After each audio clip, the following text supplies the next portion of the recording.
What if Bluegate was never meant to be a battleground? What if it was built as a solution and slowly became a warning? Well, when you load into Bluegate, it doesn't feel chaotic. It feels deliberate. It's structured, segmented, controlled. The Codex describes it as once a steadfast symbol of defiant connection, but today it stands as a fortified entryway into the mountain ranges, with a valley that bears scars both new and old. So what changed? Well, let's walk the map carefully, not as raiders looking for loot, but as observers, trying to understand what Bluegate was and what it is now. Bluegate is naturally defensive. It sits within a valley basin surrounded by elevation on every side. Mountains form a natural perimeter, and sightlines stretch long and uninterrupted. This isn't open wilderness here, this is controlled terrain.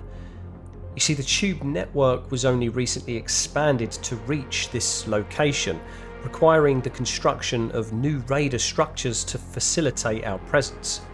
And that detail matters, because Bluegate was not an original hub, it was a deliberate extension. And extending infrastructure into mountainous terrain is not accidental. It requires resource allocation, logistics, and planning. This was a real commitment. Near the centre of the map then sits the reinforced reception. The name alone signals its function: structured entry. Concrete barriers, elevated platforms, defensive angles built into the terrain. This isn't a decorative architecture here, it's functional. Reinforced reception sits at a convergence point, where movement naturally funnels. From here, paths branch outward toward the village, the warehouse complex, and the southern routes of the map. If Bluegate was indeed designed as an entryway into the mountains, then reinforced reception appears to have been its checkpoint, a place to regulate flow, not just to let people in, but to control how they moved through. Northwest of the centre lies the village, and this is one of the most structured civilian clusters on the map.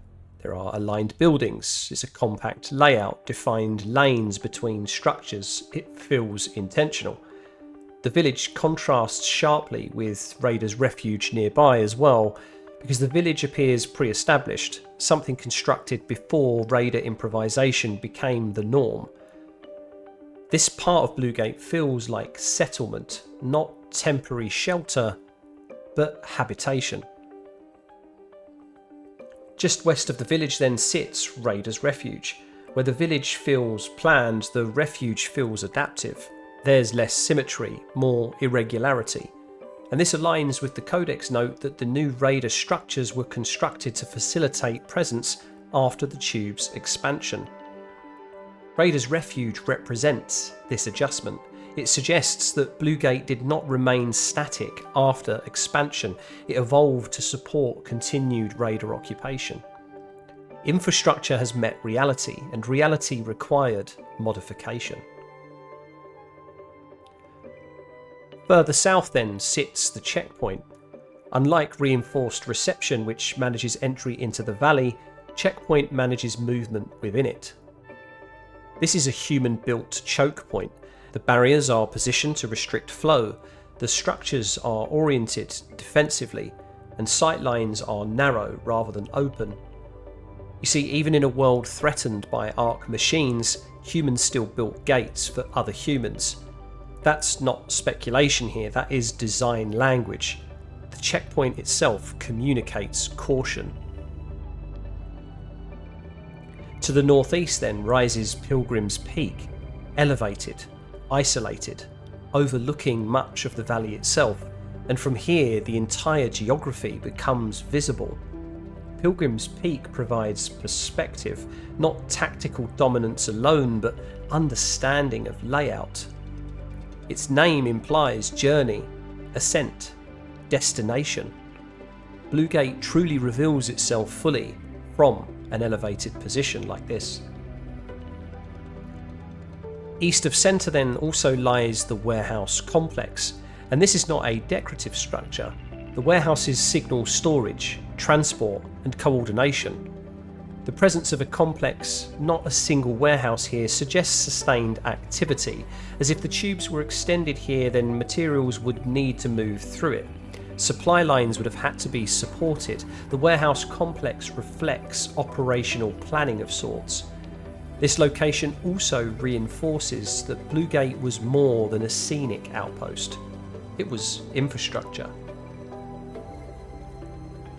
To the west then lies Adorned Wreckage, which the name itself is revealing. Wreckage implies destruction, adorned implies intention, something broken and then marked. This is one of the more emotionally resonant areas of the map because it suggests that not everything destroyed here was actually abandoned. Some remnants were preserved, or at least acknowledged. The valley carries scars, both new and old. Adorned Wreckage is a literal representation of that statement. The Codex also references an unknown group, the Blue Gate Nomads. Recognisable by their flags and makeshift decorations around the map, they were involved in bringing down an Ark deforester. But the deforester's husk was left in a surprisingly pristine state. That detail is factual and significant. It indicates that the machine was disabled, not dismantled recklessly. More precision over chaos here, and their presence around Blue Gate signals that this map is not just raider territory, it's contested. Organised human groups operate here, and that alone elevates Blue Gate beyond just a simple loot zone. So what has Blue Gate taught us? Well, it teaches us that expansion changes landscapes. The tubes reached here recently, new raider structures then followed, human groups also formed identities around it, and the valley adapted. Blue Gate is structured differently from many Ark Raiders maps. It feels segmented but purpose-built. Each location serves a clear functional role: reinforced reception controlling entry, the village representing settlement. Raiders' Refuge then reflects adaptation, while Checkpoint restricts the internal movement. Pilgrim's Peak offers some perspective, and the warehouse complex supports logistics. And finally, the Adorned Wreckage preserves memory. Blue Gate is not random, it is organised. And when you move through it slowly, without sprinting past everything, that organisation becomes visible. Maps in Ark Raiders, you see, are not just arenas. They are almost systems within themselves. Blue Gate in particular shows us how infrastructure, defence and adaptation coexist in a single environment. If you appreciate looking at the maps then beyond loot paths and extraction timers, if you enjoy understanding the structure behind each battleground, then consider subscribing to the channel. There are more locations across Ark Raiders that deserve this kind of lens, because the places we fight in tell us more than we think. The next time you deploy into Blue Gate Raider, don't rush. Walk it. Study it. Because it was built with intention. So until next time then, I hope to see you topside.